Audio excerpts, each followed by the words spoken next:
Chers amis des pays d'en haut, ici Antoine Labelle, le roi du Nord. En 1868, 12 années après mon ordination presbytérale, je fus nommé curé de Saint-Jérôme. Rendu sur place, j'ai rapidement découvert les richesses économiques, géologiques et humaines de cette région. Région où j'ai encouragé les familles canadiennes-françaises à venir s'y établir. J'ai donc rêvé de faire construire une église qui deviendrait éventuellement une cathédrale. Les paroisses fondées dans les cantons du Nord se trouvaient trop loin de Montréal et il fallait que celle-ci soit plus près d'un évêque.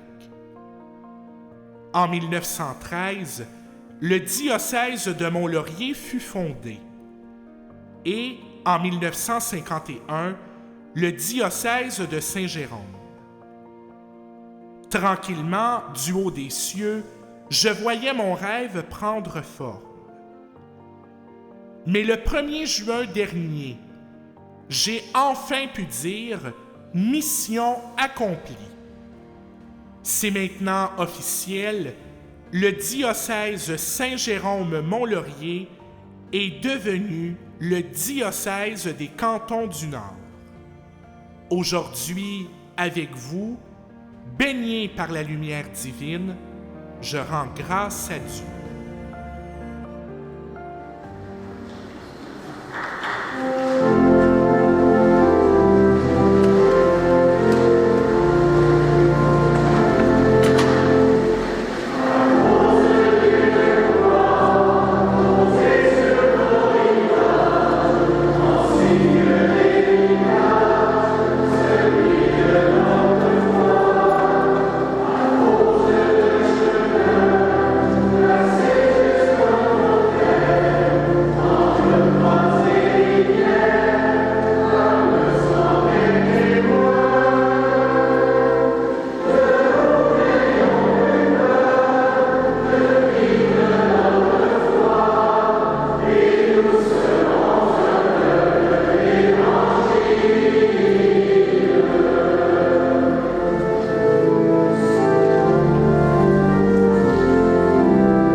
nom du Père et du Fils et du Saint-Esprit, la paix du Seigneur soit avec vous.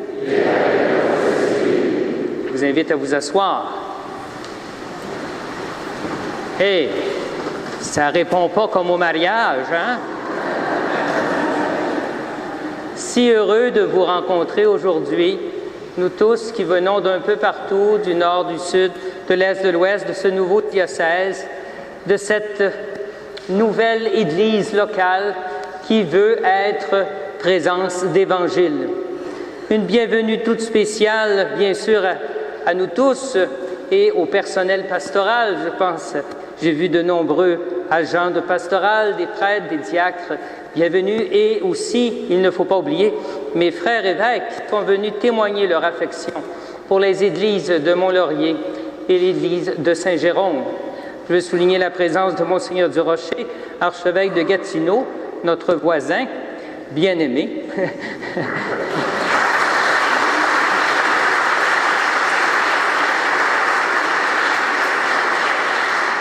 Monseigneur Durocher est accompagné au banc par Monseigneur Lortie, Monseigneur Massé, qui sont des évêques émérites de Mont-Laurier.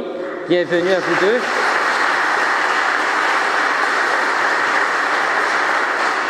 Et de l'autre côté, Monseigneur Morissette, évêque émérite de Saint-Jérôme. Et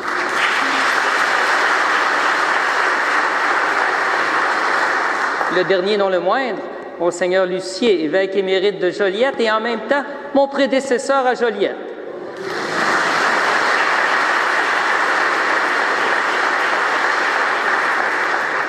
Je suis accompagné par les deux vicaires généraux qui me surveillent pas beaucoup. L'abbé Fabrice et l'abbé Marc. Merci d'être avec nous.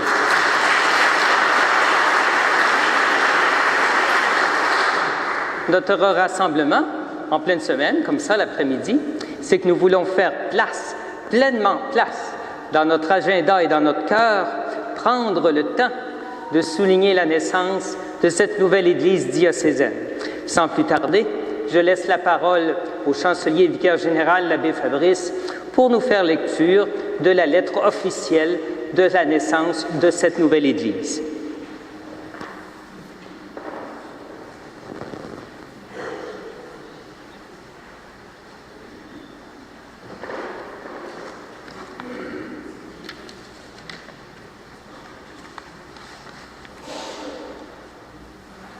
Je voudrais juste rappeler que, avant qu'on ne reçoive ces décrets, il y a eu des communications de Rome avec Monseigneur.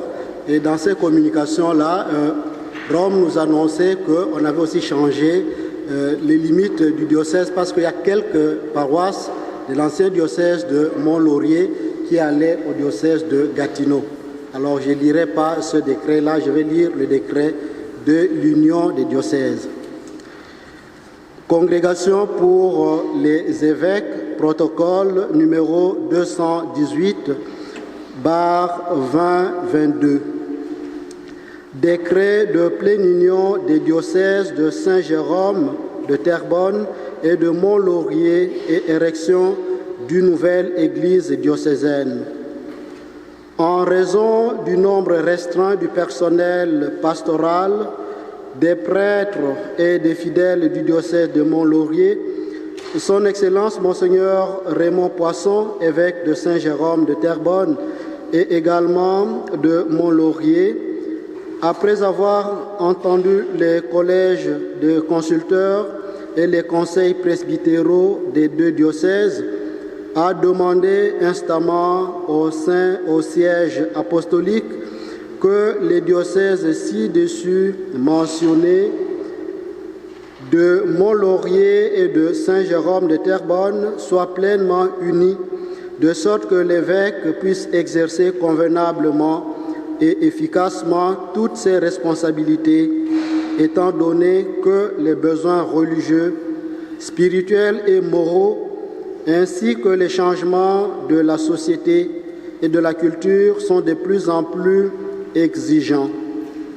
Par conséquent, après avoir obtenu l'avis favorable de Son Excellence Monseigneur Ivan Jurković, archevêque titulaire de Corbavia et nonce apostolique au Canada, des archevêques métropolitains de Gatineau et de Montréal, du président de l'Assemblée des évêques catholiques du Québec et du président de la Conférence des évêques catholiques du Canada, le souverain pontife François, pape par la divine providence, de par le présent décret de la Congrégation pour les évêques, afin de pourvoir plus adéquatement au bien-être des âmes, décide et établit que le diocèse de Mont-Laurier, suffragant de l'archidiocèse de Gatineau, et le diocèse de Saint-Jérôme de Terrebonne, suffragant de l'archidiocèse de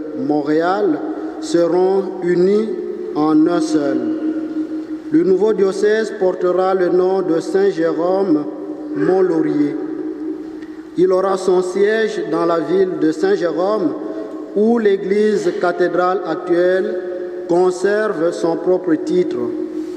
En même temps, le titre de l'église cathédrale de Mont-Laurier, communément appelée Notre-Dame de Fourvière, est éteint et ce même temple recevra le titre de co-cathédrale. De même, il n'y aura qu'une seule curie diocésaine, un tribunal ecclésiastique, un collège de consulteurs, un conseil sacerdotal, un conseil pastoral, les instances d'apostolat et tous les autres instituts diocésains prévus par le droit canonique en vigueur. La nouvelle circonscription ecclésiastique suffragante de l'archidiocèse métropolitain de Montréal inclura et comprendra dans sa juridiction les territoires qui appartiennent à chaque diocèse uni aujourd'hui, avec le territoire des paroisses qui appartiennent jusqu'alors à chacun des diocèses, sont également considérés comme rattachés à la nouvelle circonscription ecclésiastique, les institutions ecclésiastiques avec leurs biens et les droits propres qui les concernent de quelque manière que ce soit, selon la norme du canon 121 du Code de droit canonique actuel. Les prêtres et les diacres qui ont été jusqu'ici unis, incardinés à l'un des diocèses, sont considérés désormais comme incardinés au nouveau diocèse issu de la présente union. Pour réaliser cela, le souverain pontife nomme Son Excellence Monseigneur le nonce apostolique ou encore, en son absence, le chargé d'affaires du Saint-Siège au Canada, en lui attribuant les facultés nécessaires et appropriées, même celles des subdélégués à cet effet, tout homme institué en dignité ecclésiastique, avec le devoir de faire parvenir, dès que possible, à la même congrégation pour les évêques, une copie authentique de l'acte de mise en application. En passant, c'est déjà fait et envoyé à Rome.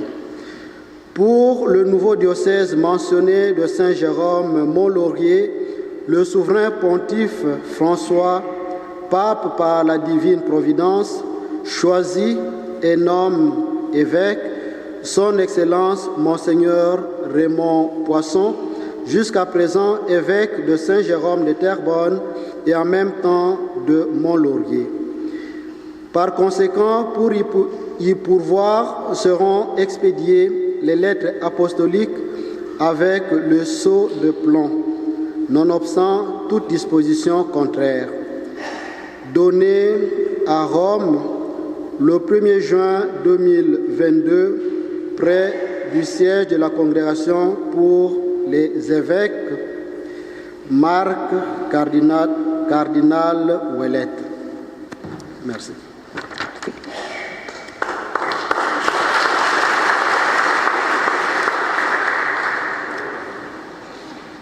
Alors, cette église de Saint-Jérôme-Mont-Laurier, comme vous le voyez autour de vous, sur les différentes colonnes de l'église, a adopté pour le moment un nouveau logo Et j'invite Anicia, qui travaille ici à la paroisse, à nous en expliquer la conception.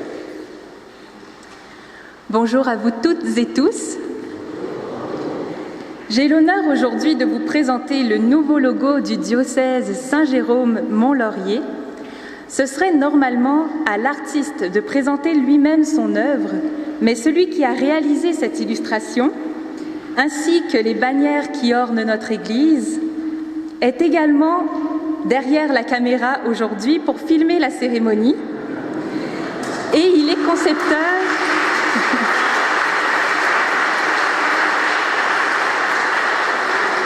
Pas trop vite là. Il a également conçu le petit enregistrement que nous avons entendu tout à l'heure du curé Labelle. Et puisqu'on ne peut pas être partout en même temps, je suis heureuse aujourd'hui d'être la voix de cet artiste aux multiples talents, qui est aussi mon merveilleux époux, Gabriel Provost.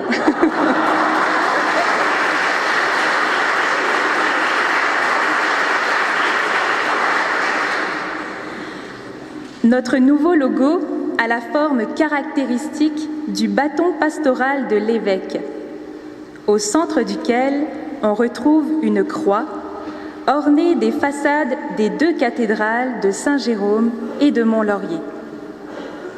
Cela évoque notre réalité ecclésiale, celle qui est la nôtre désormais, deux diocèses unis depuis le 1er juin dernier, en un seul et grand diocèse, fixant la croix du Christ, symbole de notre foi.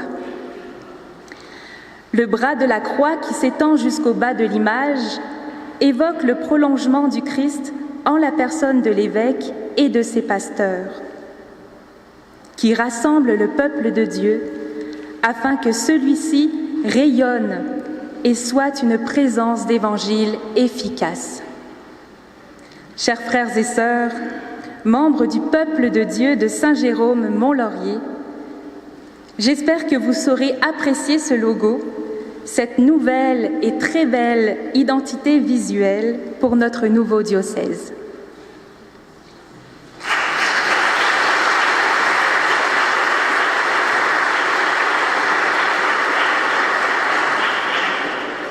Dans cette nouvelle Église diocésaine, il y a surtout des ressources humaines, des personnes qui ont un visage et qui donnent à cette Église toute son humanité.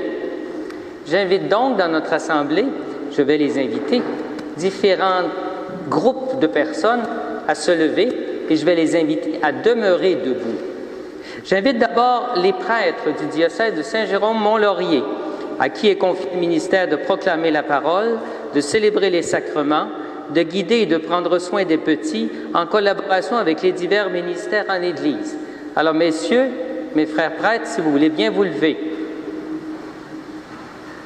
Merci d'être là.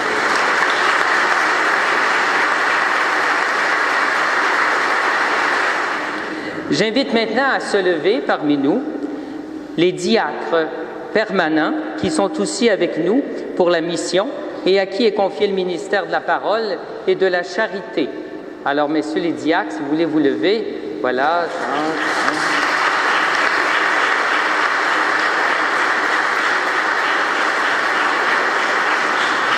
Et pour les accompagner, parce que je devine qu'ils ne sont pas tous seuls, j'invite leur épouse à se lever.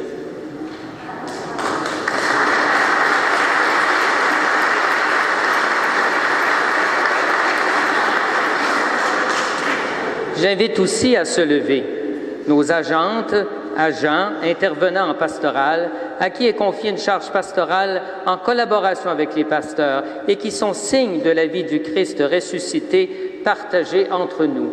Alors, agents, agentes, personnes qui ont des mandats pastoraux, je vous invite à vous lever.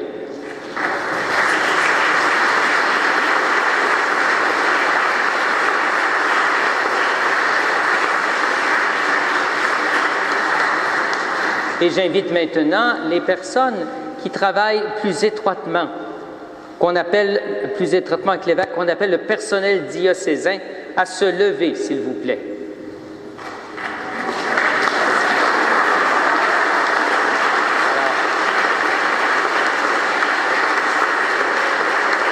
Alors il Il y a aussi des gens de Mont-Laurier, parce qu'il y a le centre diocésain à Mont-Laurier, et aussi à Saint-Jérôme. Enfin, parce qu'il n'y aurait pas tout ce monde-là sans tous les autres, j'invite tous les autres à se lever, nous qui sommes tous engagés à témoigner du Christ vivant. Je vous invite tous à vous lever.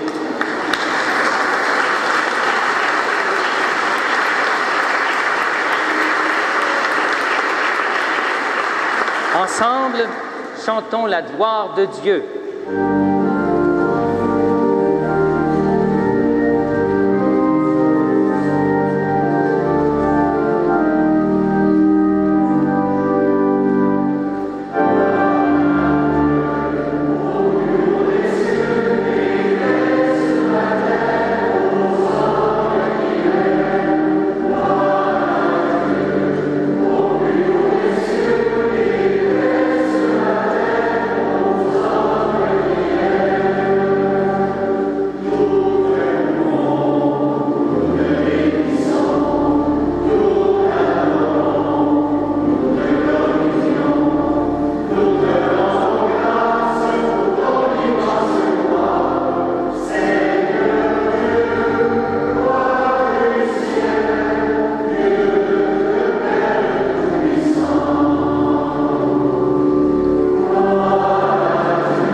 Prions le Seigneur. Seigneur Dieu, tu as voulu qu'en acceptant la croix, ton Fils unique sauve l'humanité. Nous t'en prions, fais qu'ayant connu dès ici-bas ce mystère, nous obtenions au ciel les fruits de la rédemption. Par Jésus-Christ, ton Fils, notre Seigneur, qui vit et règne avec toi dans l'unité du Saint-Esprit, Dieu pour les siècles des siècles. The first reading is a reading from the book of Numbers. With their patience worn out by the journey, the people complained against God and Moses. "Why have you brought us up from Egypt to die in this desert, where there is no food or water? We are disgusted with this wretched food. In punishment, the Lord sent among the people serpents, which bit the people, so that many of them died. Then the people came to Moses and said, "We have sinned in complaining against the Lord and you. Pray the Lord to take the serpents from us." So Moses prayed for the people, and the Lord said to Moses, "Make a seraph and mount it on a pole. And if any who have been bitten look at it, they will live."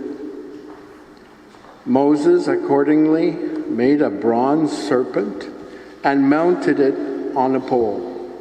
And whenever anyone who had been bitten by a serpent looked at the bronze serpent, he lived. The word of the Lord. Thanks be to God.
Le Seigneur soit avec vous. Évangile de Jésus-Christ selon Saint Jean.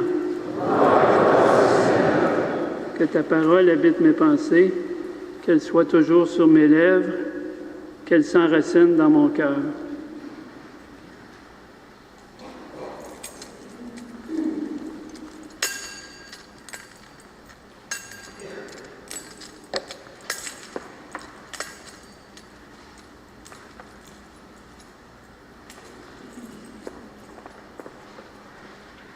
En ce temps-là, Jésus disait à Nicodème, « Nul n'est monté au ciel, sinon celui qui est descendu du ciel, le Fils de l'homme. De même que le serpent de bronze fut élevé par Moïse dans le désert, ainsi faut-il que le Fils de l'homme soit élevé, afin qu'en lui, tout homme qui croit ait la vie éternelle. Car Dieu a tellement aimé le monde qu'il a donné son Fils unique, afin que quiconque croit en lui ne se perde pas, mais obtienne la vie éternelle.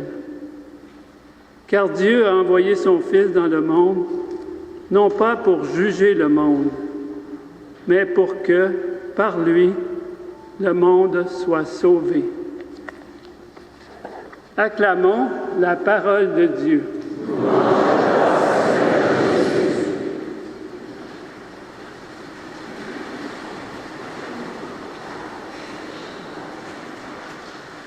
Vous savez, mes amis, si la religion, la relation à Dieu, si notre religion était une assurance contre toutes les souffrances, tous les problèmes de la vie, on manquerait de place partout. Mais la fête de la croix, aujourd'hui, nous rappelle qu'au contraire, la vie pleine, elle se révèle aussi grâce aux épreuves. A-t-on déjà vu une belle histoire d'amour au cinéma dans laquelle il n'y a pas une crise et des pleurs? C'est tellement plus beau après. La vie est ainsi faite. Quand on voit, vous et moi, une croix sur le chemin ou dans une de nos maisons, un crucifix, on pense à Jésus. On m'avait rappelé, il y a plusieurs années maintenant, en Terre Sainte, à l'occasion du pèlerinage, j'avais 18 ans. C'était hier, hein? On m'avait rappelé que pour Jésus et pour ses disciples, la croix n'a pas ce sens. Pour Jésus, comme pour tous ses contemporains, la croix existe comme en permanence, à l'extérieur de la ville, particulièrement les villes qui ont une administration romaine. Pourquoi? Eh bien, parce que le pieu central de la croix, il est toujours en place, prêt à recevoir les condamnés. C'est la punition, c'est la mort sur la croix. Donc, pour Jésus et ses contemporains, entrer et sortir de la ville, c'est forcément de temps à autre croiser le regard et entendre les souffrances des condamnés à mort.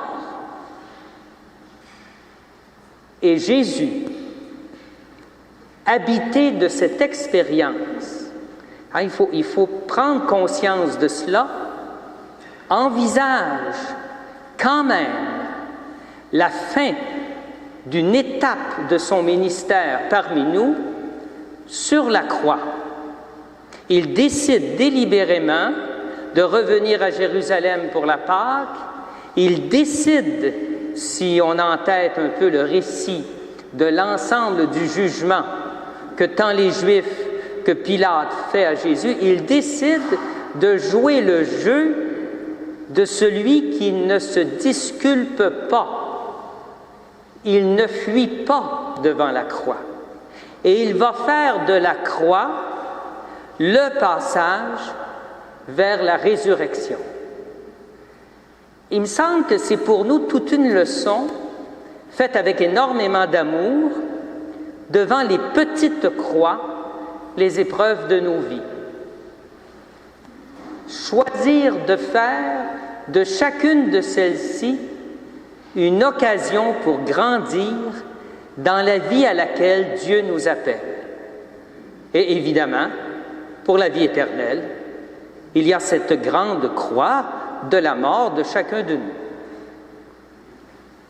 Nos églises diocésaines viennent de vivre chacune, Mont-Laurier et Saint-Géron, je ne dirais pas la mort d'une réalité, mais une transformation dans la naissance du nouveau diocèse.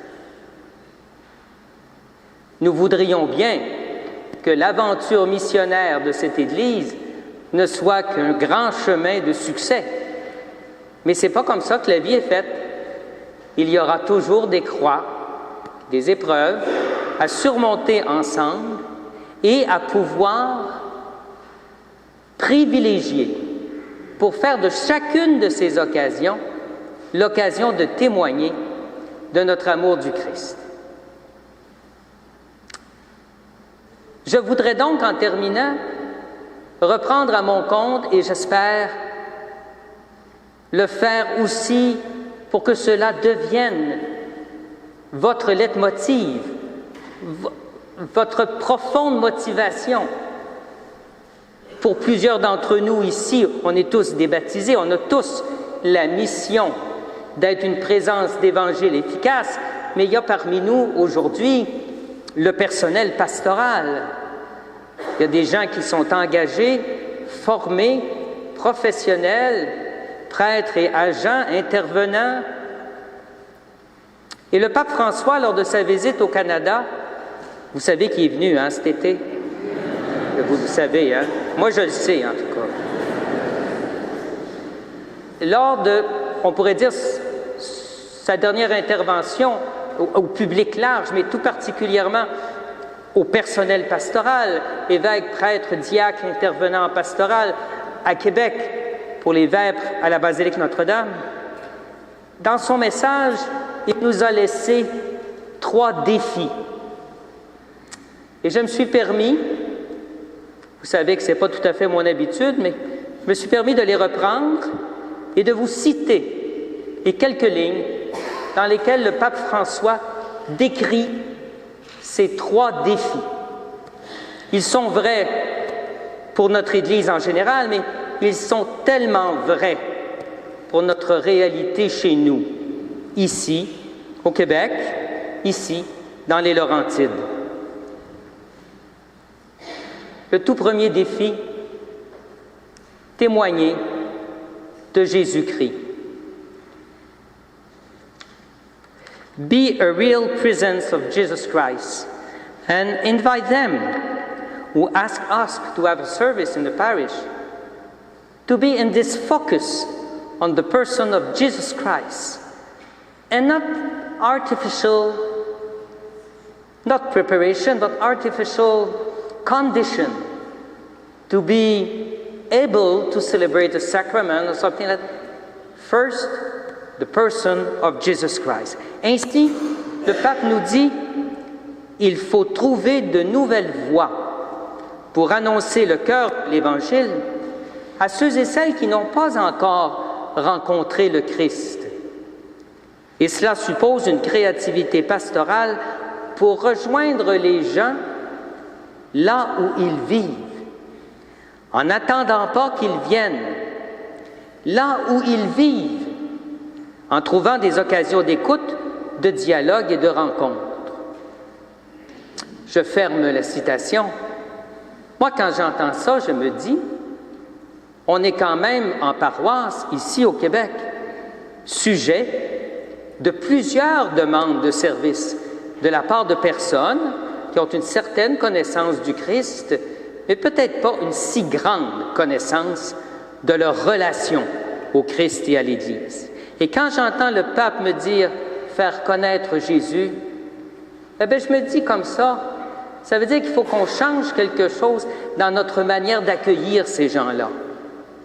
Il faut absolument qu'ils trouvent à leur première demande une personne qui les écoute, qui se met à l'écoute de ce qu'ils vivent et de ce qu'ils demandent.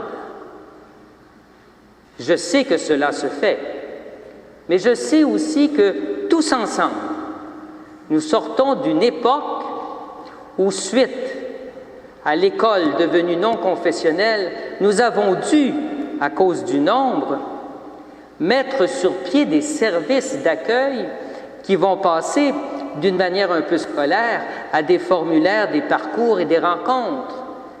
Mais moi, quand j'entends le pape François, je me dis, c'est plus au téléphone en 2 minutes qu'on peut accueillir quelqu'un pour un baptême et fixer une date. C'est dans une rencontre avec cette famille, avec cette personne, pour savoir, comme dit le pape, ce qu'ils vivent, ce qu'ils demandent, où ils en sont. C'est quand même un gros changement dans le quotidien. Le deuxième défi auquel le pape nous invite, c'est le témoignage. Be authentic as a disciple of Jesus, not only because you are in the church to celebrate or to pray, but always in your life, every time, everywhere. Être témoin du Christ, et je cite le Saint-Père, pour vaincre une culture de l'exclusion, il faut commencer par travailler sur nous tous. Les pasteurs, qu'ils ne se sentent pas supérieurs à leurs frères et sœurs du peuple de Dieu, que les personnes consacrées vivent la fraternité et la liberté de l'obéissance dans la communauté, et que tous les intervenants pastoraux ne comprennent pas leur service comme un pouvoir ou une autorité, mais comme un service. Je ferme la citation et je me dis, et je pense que vous serez de mon avis, que ce qui fait le plus de mal à l'Église comme peuple de Dieu, ce sont les défauts de témoignage. À preuve, ces dernières années, où notre monde est en recherche d'authenticité, comment il y a des accusations portées sur certaines infidélités ou abus dans l'Église ces dernières années. Nous sommes tous, les baptisés, tous invités à témoigner de notre fidélité au Christ. En d'autres mots, mon père disait, si je vais à l'Église, c'est pas pour manger du prochain sur le perron. Ceci étant dit, mon père n'a jamais été parlé sur le perron après la messe. Dans ce temps-là, il y avait tout un rassemblement sur le perron. Le troisième défi qu'il nous laisse, et non le moindre, le Saint-Père a parlé de la fraternité, la communauté. The real and the first responsible of all the mission is the community. It's not the pastor. It's not the pastoral agent who are in service in the community, but it's the community herself, the first responsible for all preparation, the recognition, the acknowledge of Christ himself and our religion. Je cite le Saint-Père. L'Église sera un témoin crédible de l'Évangile dans la mesure où ses membres vivront la communion en créant des occasions et des espaces,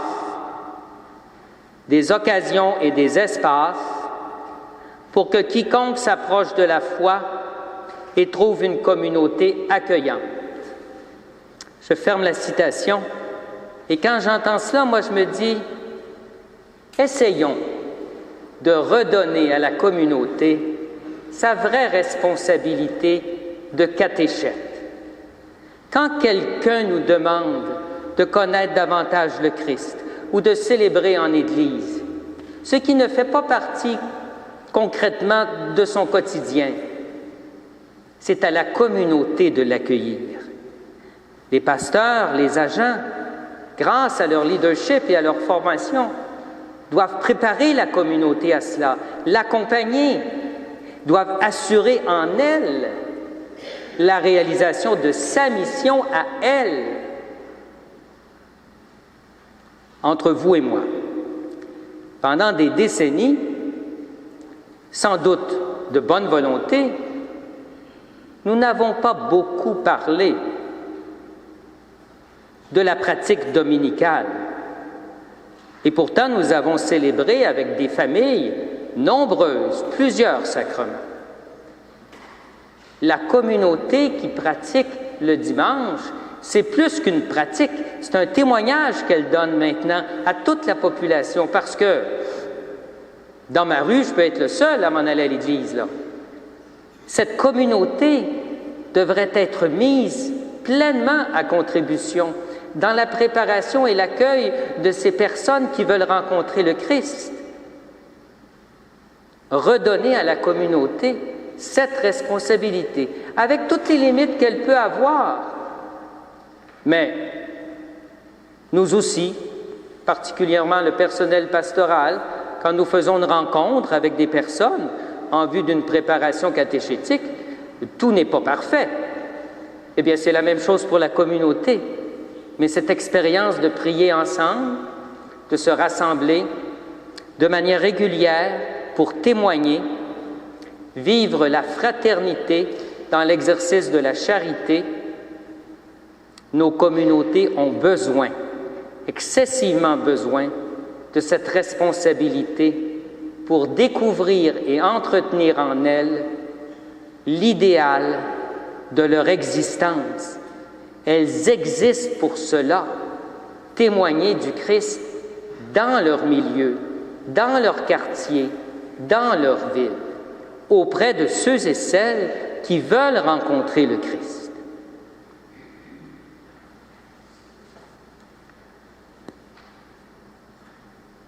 C'est assez? Moi, je voulais vous dire ça, et je voulais reprendre les 3 défis que le Saint-Père nous laisse. Faire connaître le Christ, être authentique et le faire avec la communauté. Je pense qu'il y a là des pistes abordables, réalistes et importantes, non pas pour l'avenir, mais pour aujourd'hui, dans notre Église, qui veut être une présence d'Évangile efficace. Amen. Je vous invite à vous lever.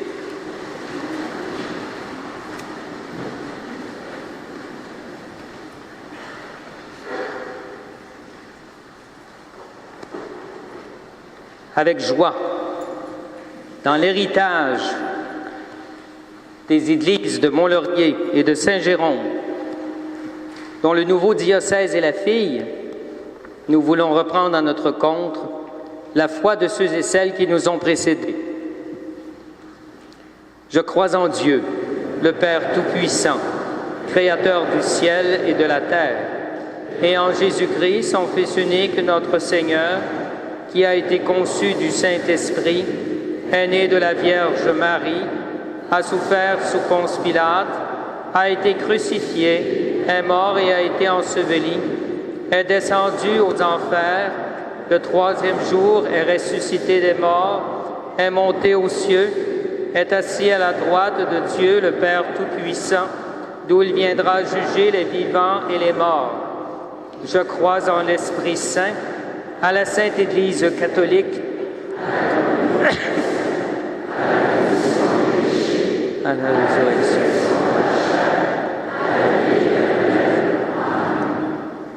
Partageant ensemble la même foi et la même charité, unis dans le même esprit et la même espérance, faisons monter vers Dieu notre prière unanime et nous répondrons, Seigneur, écoute-nous.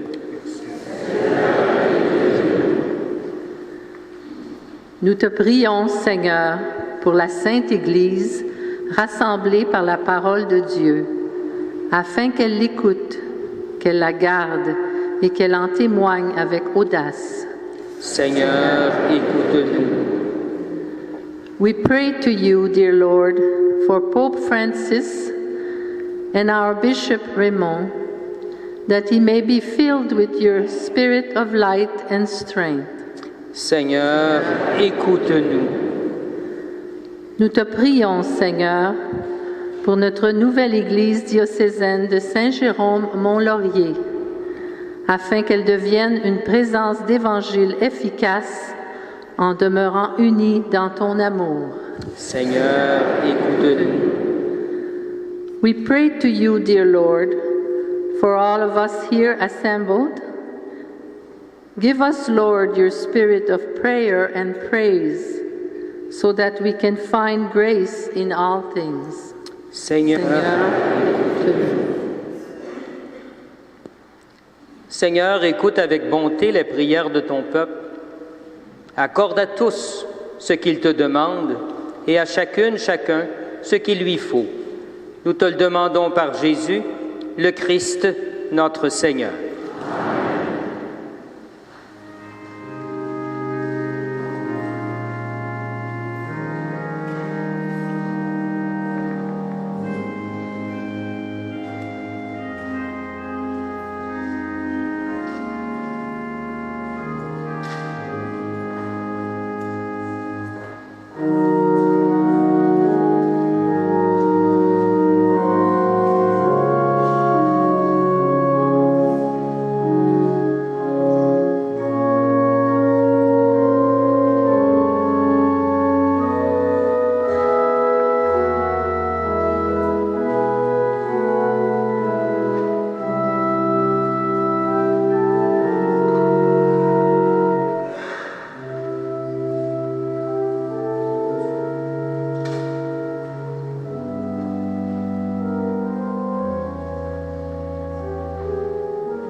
Prions ensemble au moment d'offrir le sacrifice de toute l'Église.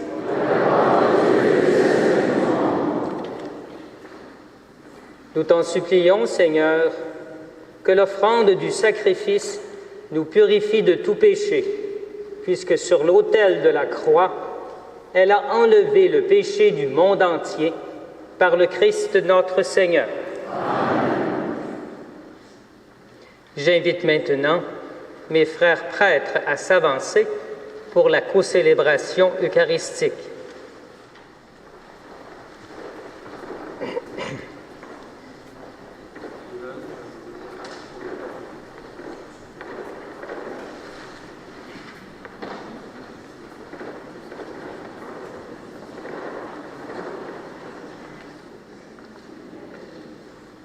Le Seigneur soit avec vous.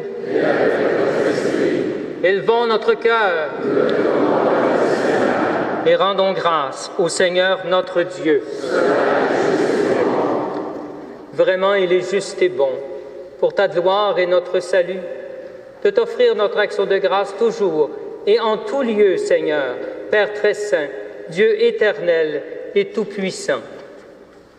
Car tu as attaché au bois de la croix le salut du genre humain, pour que la vie surgisse à nouveau là où la mort avait pris naissance, et que l'ennemi, victorieux sur le bois, fût à son tour vaincu sur le bois par le Christ notre Seigneur.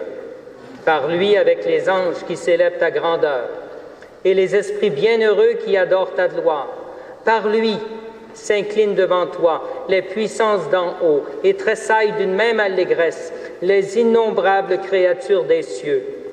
À leur hymne de louange, laisse-nous joindre nos voix pour chanter et proclamer.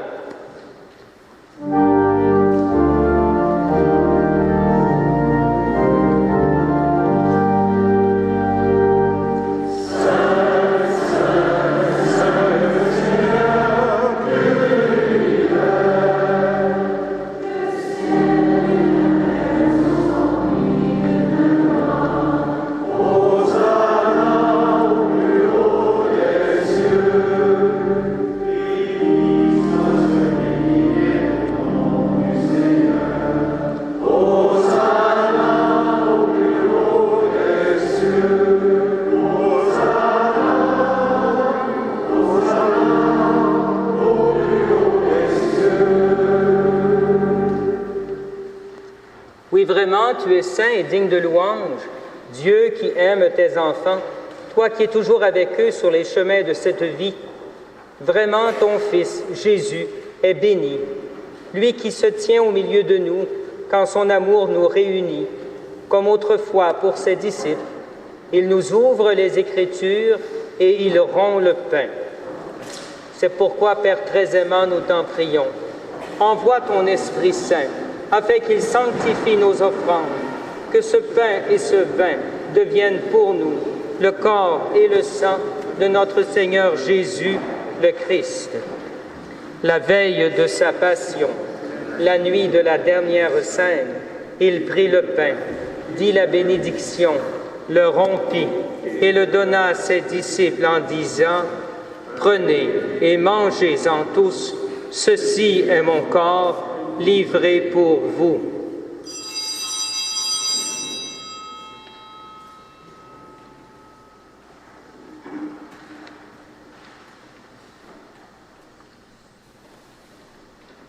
De même, après le repas, il prit la coupe, il rendit grâce et la donna à ses disciples en disant « Prenez et buvez-en tous, car ceci est la coupe de mon sang, le sang de l'alliance nouvelle et éternelle qui sera versé pour vous et pour la multitude en rémission des péchés.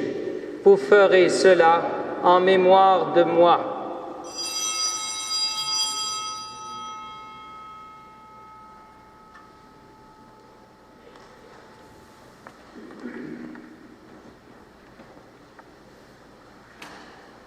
Il est grand, le mystère de la foi.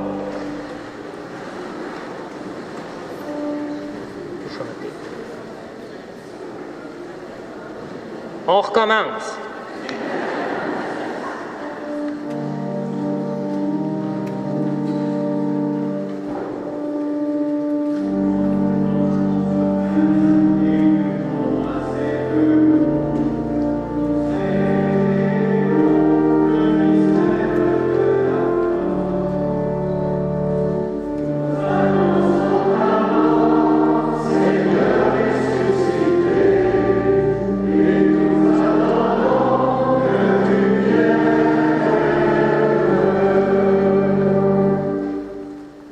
Voilà pourquoi, Père très saint, nous faisons mémoire de ton Fils, le Christ, notre Sauveur, que tu as conduit par la passion et la mort sur la croix à la gloire de la résurrection pour qu'il siège à ta droite.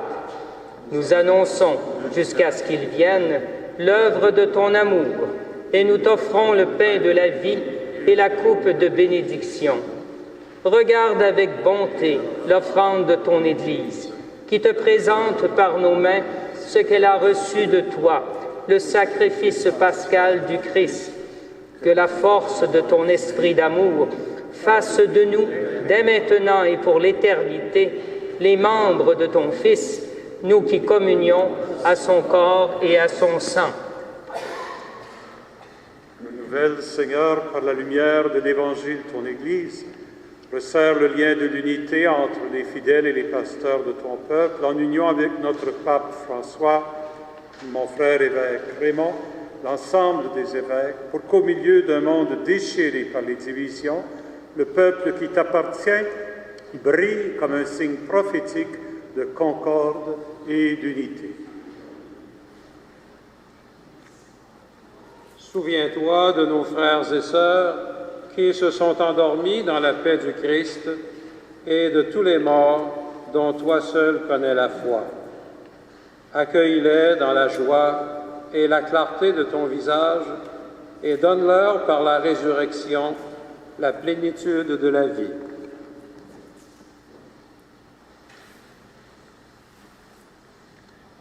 Et lorsque prendra fin notre pèlerinage sur la terre, reçois-nous dans la demeure où nous vivrons près de toi pour toujours.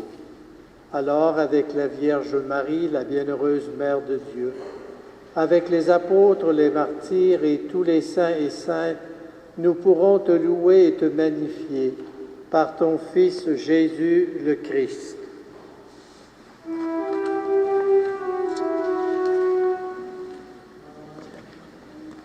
Par lui, avec lui et en lui, à toi, Dieu le Père Tout-Puissant, dans l'unité du Saint-Esprit, tout honneur et toute gloire, pour les siècles des siècles.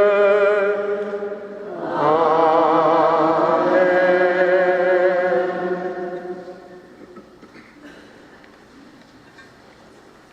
Avec tous ceux et celles qui nous ont précédés, reprenons la prière du Sauveur, faisons nôtres ces paroles. Notre Père, qui es aux cieux, que ton nom soit sanctifié, que ton règne vienne, que ta volonté soit faite sur la terre comme au ciel. Donne-nous aujourd'hui notre pain de ce jour. Pardonne-nous nos offenses, comme nous pardonnons aussi à ceux qui nous ont offensés. Et ne nous laisse pas entrer en tentation, mais délivre-nous du mal. Délivre-nous de tout mal, Seigneur, et donne la paix à notre temps. Soutenus par ta miséricorde, nous serons libérés de tout péché, à l'abri de toute épreuve, nous qui attendons que se réalise cette bienheureuse espérance, l'avènement de Jésus-Christ, notre Sauveur.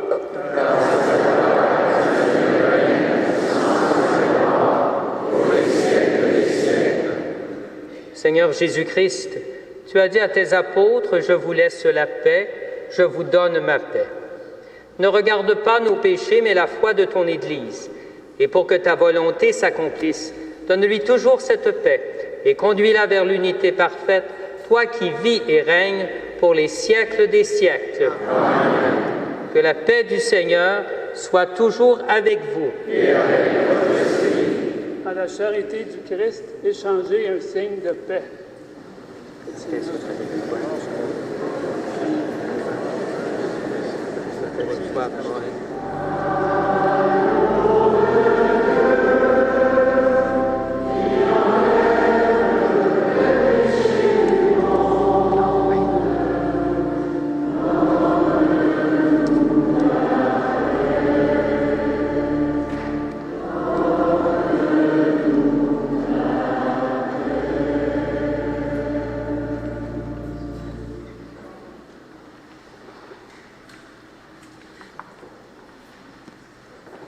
Heureux sommes-nous d'être des invités à ce repas du Seigneur. Voici l'agneau de Dieu, celui qui enlève les péchés du monde.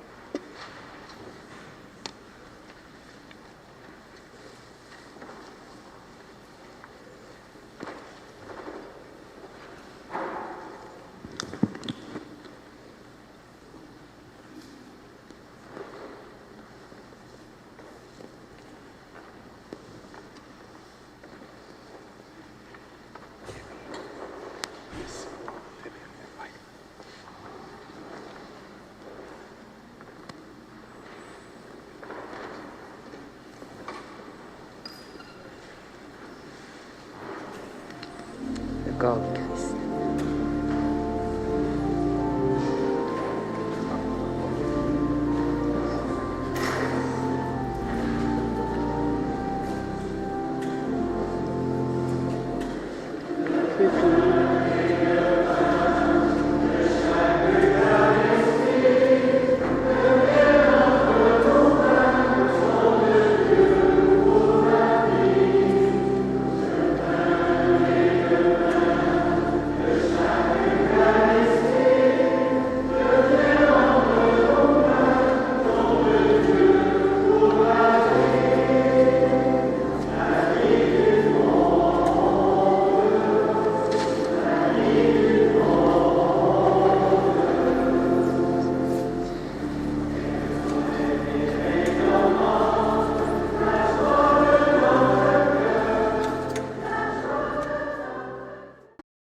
Prions le Seigneur.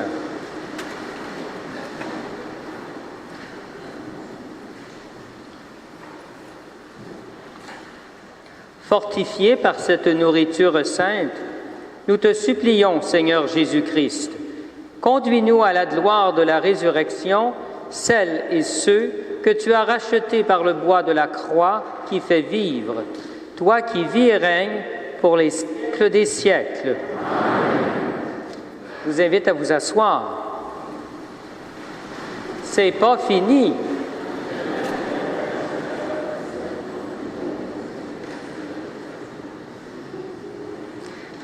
D'abord, je veux absolument remercier tout de suite les personnes qui ont travaillé pour que cet événement aujourd'hui prenne vie. Je pense à du personnel diocésain, évidemment, l'abbé Marc qui, avec José et Francine, ont travaillé à la réalisation de cela, peut-être même au début Martine. Alors, il y avait cette équipe diocésaine, mais qui a trouvé un terreau très propice pour faire pousser l'événement à la paroisse Sainte-Agathe. Alors, je veux remercier Stephen et son équipe, le curé ici et son équipe, qui est à quelque part, là.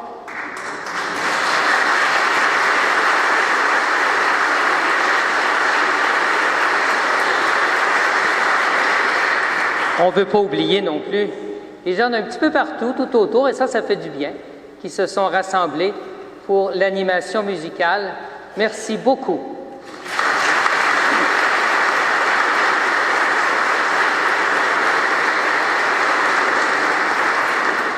J'invite maintenant mes vicaires généraux, Fabrice et Marc, à remettre avec moi de manière symbolique une bannière souvenir, comme celle que vous voyez sur les colonnes, à l'occasion de l'inauguration du diocèse de Saint-Jérôme-Mont-Laurier. Nous allons les remettre d'une part à Diane Guénette, qui représente la région nord du nouveau diocèse, à Martine Perron, qui représente la région centre, et à Micheline Vanobel, qui représentera la région sud. Ces bannières, elles seront disponibles à la fin de la messe pour chaque paroisse. On espère qu'ils vont être affichés.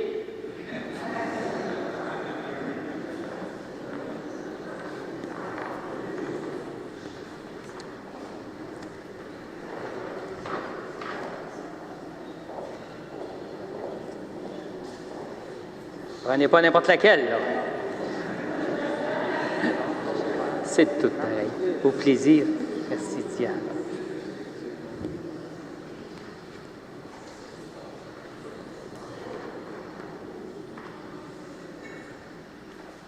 Alors, cette bannière qui sera remise à la fin de notre rencontre aux responsables de chaque paroisse sera, nous le souhaitons, exposée dans chacune de nos églises afin de rendre plus connue la naissance de ce grand diocèse, qu'il nous rappelle aussi que le Christ compte sur chacune et chacun de nous pour construire cette nouvelle Église locale, vivante et être cette présence efficace de l'Évangile. Maintenant, c'est pas moi qui va faire ça. On va parler des choses importantes, du cocktail.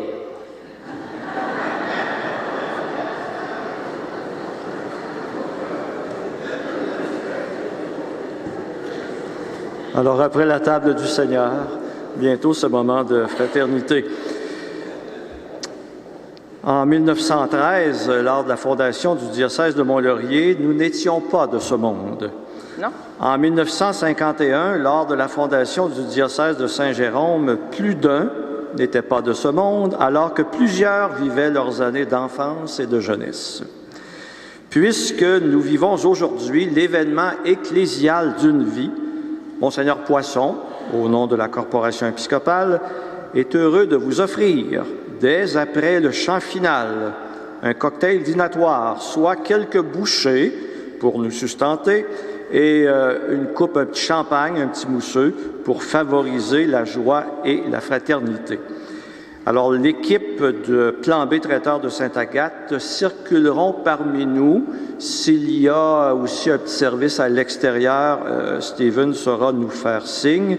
Je veux indiquer aux personnes qui doivent tenir en compte une intolérance alimentaire, le cuisinier a contacté des bouchers qui conviendront. Vous me suivez? Alors, les serveurs sauront l'indiquer ou demandez-le. Si vous ne voulez pas prendre votre verre de mousseux, ça a l'air de vous intéresser, oui, ça va, le mousseux? OK. Il va y avoir quelques boissons gazeuses pour les autres. Dans un autre ordre d'idées, évidemment, vous savez que notre évêque est président de la Conférence des évêques catholiques du Canada. Il le dit, on l'a vu souvent cet été avec le pape. Alors, je veux vous informer que les éditions de la CECC publieront d'ici les prochaines semaines un album souvenir de la visite pastorale que le pape François a fait en terre canadienne du 24 au 29 juillet dernier. On va retrouver dans cet album, qui en passant pour nos amis de Holy Cross Holy Family et sera bilingue.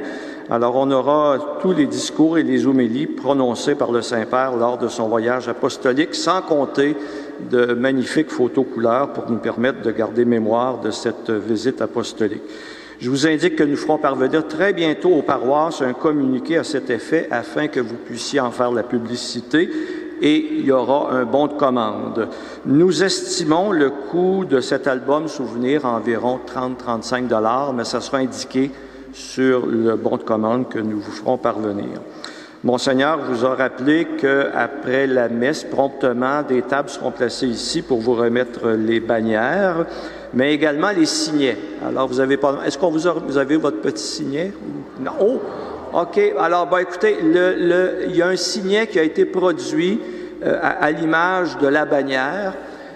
On les a placés par paquet de 50. OK? On va commencer comme ça. C'est sûr que les plus grosses paroisses, les plus grosses communautés, vous pourrez le dire, on va y aller pour 2 paquets de 50 pour que vous puissiez en remettre aux paroissiens.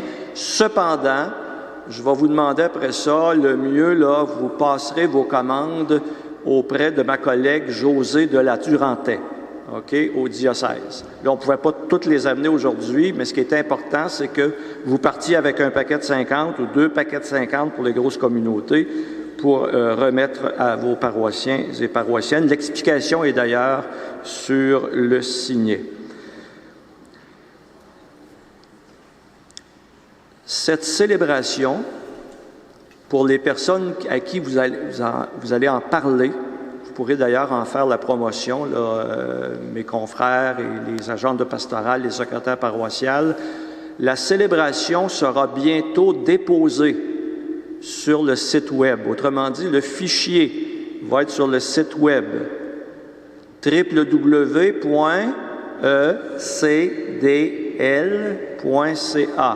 On recommence, ecdl.ca. Nous sommes l'Église catholique des Laurentides. Voilà, faut aller fouiller sur le site. Donc, ça sera déposé. Merci d'en faire la publicité.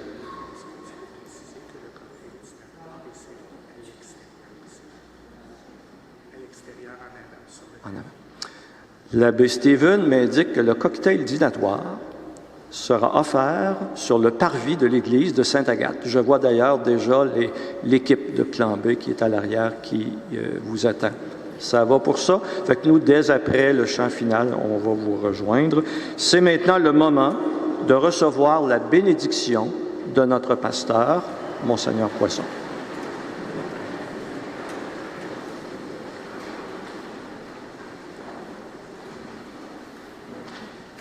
Le Seigneur soit avec vous. Dieu, le Seigneur du ciel et de la terre, vous a rassemblés aujourd'hui pour l'inauguration du diocèse de Saint-Jérôme-Mont-Laurier, qu'il multiplie sur vous la bénédiction du ciel pour les siècles des siècles. Il a voulu rassembler en son Fils tous ses enfants, qu'il fasse de vous son temple et la demeure de l'Esprit Saint pour les siècles des siècles. Dans la joie d'un cœur purifié, laissez Dieu habiter en vous, afin de posséder avec tous les saints et les saintes l'héritage de la béatitude éternelle pour les siècles des siècles. Et que la bénédiction du Dieu Tout-Puissant, Père, Fils et Esprit Saint descende sur vous et y demeure pour toujours. Amen. Allez et demeurez dans la paix et dans la joie du Christ. Nous rendons grâce à Dieu.